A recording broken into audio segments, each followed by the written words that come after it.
Praise the lord. యేసు క్రీస్తు వారి పరిశుద్ధమైన నామంలో మీ అందరికి వందనాలు శుభాలు తెలియపరుస్తూ ఉన్నానండి. కీర్తనల గ్రంథం 29వ కీర్తన 11వ వచనం. యెహోవా తన ప్రజలకు బలము అనుగ్రహించెను, యెహోవా తన ప్రజలకు సమాధానము కలుగజేసి వారిని ఆశీర్వదించెను అని దేవుని వాక్యం సెలవిస్తుందండి. దేవుడు తన ప్రజలైన వారికి బలాన్ని ఇచ్చేటువంటి దేవుడు, తన ప్రజలని ఆశీర్వదించేటువంటి దేవుడు అండి యేసు క్రీస్తు వారు. దేవుడు ఇప్పుడున్నటువంటి కాలంలో కూడా ఆయన సేవకుల్ని దేవుడే కాపాడుతున్నాడండి. ఇప్పుడు ఎవరైతే దేవుని బిడ్డలుగా పిలువబడుతున్నారో అనేక మందిని చంపేస్తున్నారండి. అనేక మందిని ఈ లోకంలో హతసాక్షులుగా చంపేసి ఇబ్బంది పెట్టి వాళ్ళ జీవితాలు ఎక్కిరానికుండా తొక్కి వేసేటువంటి లోకంలో మనం ఉన్నాం. అలాంటి బిడ్డలకి దేవుడే తోడుండేటువంటి దేవుడు, దేవుడు ఆశీర్వదించేటువంటి దేవుడు అండి యేసు క్రీస్తు వారు. బైబిల్ గ్రంథంలో చూసుకున్నప్పుడు దేవుడు ఆయన బిడ్డల్ని అనేక మందిని కాపాడాడండి. ఐగుప్తులో ఉన్నటువంటి ఇశ్రాయేల్ జనాంగాన్ని పాలు తేనె ప్రవహించేటువంటి కనాను దేశానికి తీసుకొని వెళ్ళేటప్పుడు దేవుడు పొగులు మేఘస్తంభంగా, రాత్రులు అగ్నిస్తంభంగా ఉండి తన బిడ్డలని యేసయ్య కాపాడారు. అయితే అక్కడ ఉన్నటువంటి ఆ ప్రజలు ఏం చేశారంటే దేవుడు ఆశీర్వాదాలు పొందుకుంటున్నారు. దేవుడు క్రియలు అంటే మన్నా పడ్డం చూస్తున్నారు. దేవుడు ఇశ్రాయేలీయులు అదే విధంగా ఎర్ర సముద్రంలో నడిచేది చూశారు. ఐగుప్తులో ఉండేటువంటి ఆ మనుషులు వీళ్ళని తరుముకొని వచ్చినప్పుడు దేవుడు ఆ శత్రువుల్ని అమాంతంగా ముంచివేసేది చూశారు. ఎరుకో గోడలు కూల్చింది చూశారు. అన్ని గొప్పగా చూసినా కూడా అక్కడ ఉన్నటువంటి ప్రజలు దేవుడి మీద విశ్వాసం అనేది తక్కువైపోయిందండి. దేవుని సనుక్కుంటున్నారు, గొనుక్కుంటూ ఉన్నారు. ఇంకా నేను ఐగుప్తులో ఉంటే బాగుండేది అని అప్పుడు కూడా అనుకుంటున్నారు. అంటే ఇప్పుడున్నటువంటి మన జీవితాలు చూసుకున్నప్పుడు మనం పాపంలో ఉంటేనే నాకు బాగుంది, పాపంలో ఉంటేనే నేను అన్ని అనుకున్నవి వస్తున్నాయి, నేను దేవుణ్ణి నమ్ముకున్నప్పుడు నేను అనుకున్న ఏమి రావటం లేదు అని మనము తెలివి తక్కువ ఆలోచనలో ఉంటామండి. కొన్ని కావాలంటే కొన్ని కోల్పోవాల్సి ఉంటుందండి. మనం పరలోక రాజ్యం కావాలి కాబట్టి ఈ లోకంలో మనం ఏమి కోల్పోయినా కూడా మనకి ఏమి ఇబ్బందిగా ఉండదు. కాబట్టి మనం పరలోకాన్ని దక్కించుకునే బిడలుగా ఉండాలండి. అదేవిధంగా దేవుడు ఎవరిని కాపాడాడు, దానియేలు గాని కూడా సింహపు బోన్లో వేసినప్పుడు దానియేలు గాని ఆ సింహాలు తినకుండా దేవుని దూతలతో సింహాను నోళ్ళు మూపించాడండి. దేవుడు గొప్ప కార్యాలు చేశారు. షడ్రకు మెషకు అబేద్నెగోను వారిని కూడా చూసుకున్నప్పుడు వాళ్ళ ప్రాణాలకు ఎటువంటి ప్రమాదం లేకుండా వాళ్ళ ప్రాణంలో వాళ్ళ ముగ్గురు మధ్యలో ఈయన ఒక ఆయన నిలిచి అగ్నిలో కాలకుండా వీళ్ళలో వేసిన వారేమో బూడిదైపోయారు, కానీ పడిపోయిన వారైతే అసలు కనపడకుండా అయిపోవాలి, కాలిపోవాలి.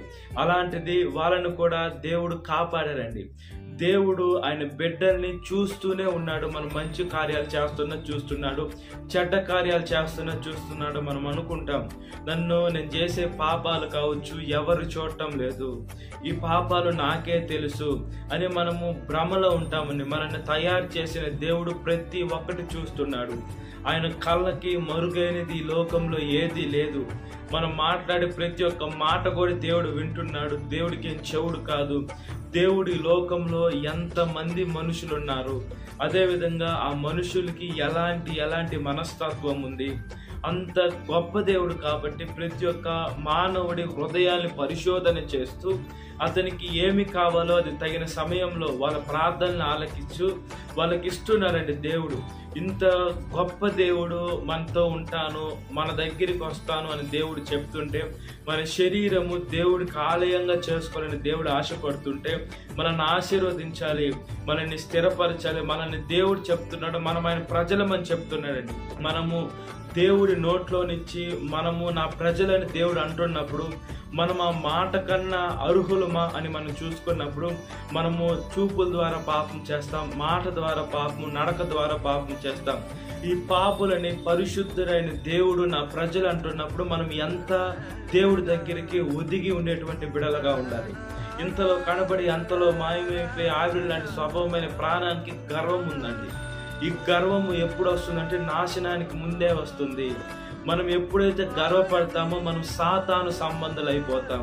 మనం ఎప్పుడైతే మనల్ని మనం తగ్గించుకొని మన ప్రతి ఒక్క బాధని దేవుడికి అప్పచెప్తామో మనము దేవుని సంబంధాలు అయిపోతాం. దేవుడు యేసయ్యని సిలువ ఎక్కించేటప్పుడు అక్కడ ఉన్నటువంటి మనుషులు కొడరాలతో కొట్టేటప్పుడు యేసయ్య ఒక్క మాట సెలవిస్తే దూతలు వచ్చి అక్కడ ఉన్నటువంటి మనుషులందరిని కూడా అంతం చేయగలుగుతాయి. అంత శక్తి ఉంది.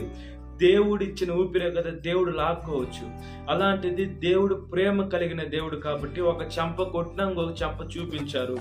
దేవుడు ఒక మాట అన్నారండి. మొదటి మాట, తండ్రి వీరేం చేయించున్నారు, వీరు ఎరుగురు కనుక వీరిని క్షమించండి అని అన్నారు.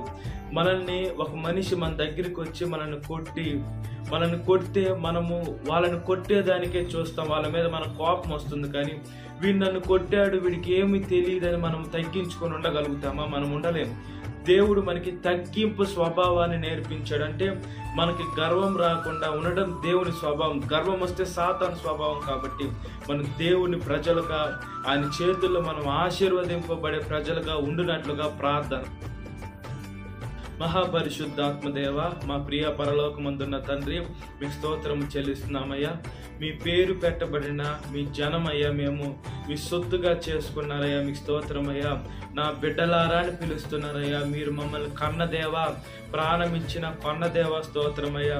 ఈ లోకంలో ప్రతి ఒక్క మనిషి ఈ లోకంలో జీవిస్తున్నారంటే మీ కృప ద్వారానే. అయితే మనుషులు ఏం చేస్తున్నారంటే మీ దగ్గరికి రాకుండా వాళ్ళు తయారు చేసుకున్న విగ్రహారాధనలకి వేసి ఆరాధన చేస్తూ పూజలు చేస్తూ చిన్న పిల్లల వల్ల మనస్తత్వంలో ఉన్నారయ్యా. యేసయ్య వాళ్ళు తెలుసుకోవాలయ్యా, లేక చాలా ఇబ్బందులు పడతారు. కాబట్టి అందరికీ ఆత్మ నేత్రాలు తెరవమని అడుగుచున్నామయ్యా. మీ రాకడ అతి సమీపంలో ఉంది, లేదా మా పోకడైనా అతి సమీపంలో ఉంటుంది. మేము ఎత్తబడే బిడ్డలుగా ఉండాలి అని దేవుని వాక్యం సెలవిస్తుంది. కాబట్టి ఈ లోకంలో మేము శ్రమల పాలు కాకుండా, మేము ఈ లోకంలో విడవబడే బిడ్డలుగా ఉండకుండా మీ ఆత్మను కలిగి మేము సర్వసత్యమైన మీ దగ్గరికి వచ్చేదానికి ప్రతి ఒక్క మానవుడి హృదయం కదిలించమని అడుగుచున్నాను, మార్చమని అడుగుచున్నానయ్యా. బైబిల్లో అనేక మంది భక్తుల దగ్గర మీరున్నారయ్యా. అయితే భక్తులతో మీరున్నా కూడా వారు శ్రమల గుండా నడిచారు. శ్రమలు వాళ్ళకి రుచి తగిలింది. అంత శ్రమల్లో ఉన్నా కూడా భక్తులు అన్న మాట, అయ్యా మీ చిత్తమైతే నా దగ్గర నుంచి తీసివేయండి అని అన్నారే కానీ ఖచ్చితంగా తీసివేయండి అని అనలా. కాబట్టి మీ చిత్తానుసారంగా వాళ్ళకి ఆ శ్రమ ఉన్నా కూడా వాళ్ళ ప్రాణానికి ఎటువంటి ప్రమాదం లేకుండా మీ సేవలో కొనసాగిస్తూ ఉన్న దేవా, మీకు స్తోత్రము చెల్లిస్తున్నాము. మమ్మల్ని కూడా జ్ఞాపకం చేసుకోమని అడుగుచున్నాం. చిన్న గాయం తగిలితేనో, లేదా ఏదన్నా ఇబ్బందికరమైన పరిస్థితి వస్తేనో అయ్యా మిమ్మల్ని ప్రశ్నించేటువంటి బిడలైపోతున్నామయ్యా. అదేవిధంగా మిమ్మల్ని నానాకు మాటలని మిమ్మల్ని క్వశ్చన్ చేసే బిడలైపోతున్నాం. మేము పాపాలు చేసి మేము కొని తెచ్చుకొని మిమ్మల్ని క్వశ్చన్ చేస్తే అది చాలా పొరపాటు. కాబట్టి పరిశుద్ధాత్మ దేవా, ప్రతి ఒక్క మానవుడి ప్రార్థన ఆలకించి ప్రతి ఒక్క మానవుడి హృదయాలు కదిలించమని అడుగుచున్నాను. ప్రతి ఒక్క యవనస్తుని, ప్రతి ఒక్క యవనస్తురాలు కాపాడండి అయ్యా. యవన వయసులో కాడి మోట నరునికి మేలైన దేవుని వాక్యం సెలవిస్తుంది. అది మోపింది మీరే. కాబట్టి మీ కాడి మేము సక్రమంగా మా గమ్యానికి మోసేదానికి సహాయము చేయమని నజరైన యేసుక్రీస్తు వారి పరిశుద్ధమైన నామంలో ఈ ప్రార్థన వింటున్న ప్రతి ఒక్క బిడ్డను కాపాడమని అడుగుచున్నాను మా పరలోకమందున్న తండ్రి. Amen. Praise the Lord. God bless you. Have a great day.